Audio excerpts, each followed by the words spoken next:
kūčios ne už kalnų ir moteris puls ieškoti skanaus žuvies recepto. Ir šiandien aš jums jį atskleisiu. Svarbiausia, ieškokite geros žuvies. Štai aš turiu baltą, menkę, labai puikią žuvį, kuri turtinga omega-3 riebiosiamis rūgštimis ir mes ją padarysim labai skanią.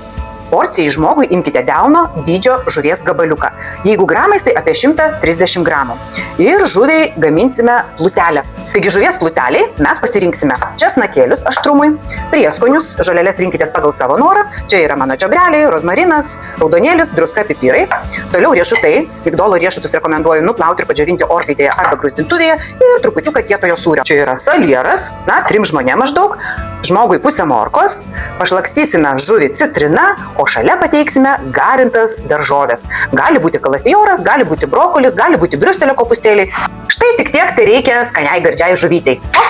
Galite viską tarkuoti sudėtingai, sunkiai ir ilgai, o aš pasitelksiu, jis nepaprastas, jis mano pagrindinis virtuvės draugas, zylė. Taigi, sūris, hop, česnakai, hop, riešutai, hop, ir prieskoniai, hop, ir viską sumalam. 10 sekundžių ir protolis visą tai paverčia plutelę, kurią išbėsime ant žuvytės. Kaip kvepia, padarom plutelę, daugiau jokių prieskonių nereikia. Nereikia jokių miltų, pamirškit miltų. Skaniausia plutelė yra iš riešutų, sėklų, česnako, prieskonių. Tai va, čia bus geriausia plutelė. Kad geriau priliptų, pašlakstome aliejumi, rinkitės pačios aukščiausios kokybės aliejų ir palikite šiek tiek susigerti. Abrakadabra ir daržovės pavirs šiaudeliais. Pjaustykite vienodais maždaug 1 cm pločio griežinėliais.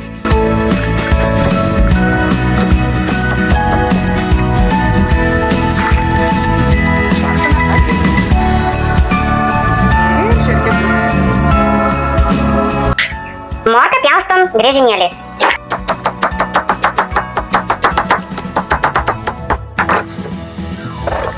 Viską sumaišom. Jau turim 2 šakninės žiemiškas daržovės. Užspaudžiam pusę citrinos sulčių. Druska, citrina ir aliejus padarys šioms daržovėms stebuklą. Laikas ant patalų dėti žuvytę.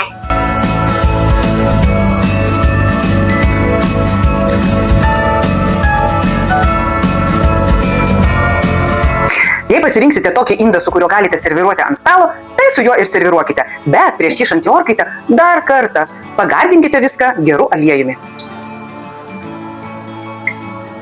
Aliejuko niekada nebūna per daug. Lekiam į orkaitę.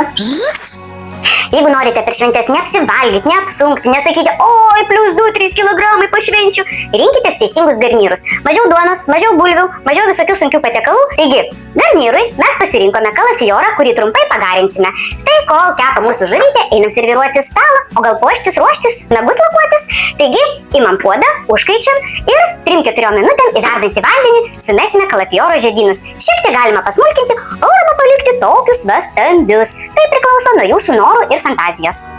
Galite rinktis juodą lėkštę arba baltą. Grožiui tiks salotytės, ir prie žuvies visą laiką tinka citrina. Tai nupilame brokolius į koštuvą ir uždengiam, kol paserviruosim žuvį. Viskas paruošta, beliko tik įdėti į lėkštes. Bum! Oi, koksai grožis. Šis patiekalas tobulai tiks ir kūčioms. Žuvytė, lengvas. O koks sveikas, wow. Ir kas pasakė, kad sveikas maistas yra neskanus? Kas pasakė, kad sveikas maistas yra brangus? Nesąmonė. Na ką, puikus maistas, gera nuotaika, labai nuostabus skonis. Pabandykite ir jūs pasigaminti šitą patiekalą. Ramiai laukiame kūčių.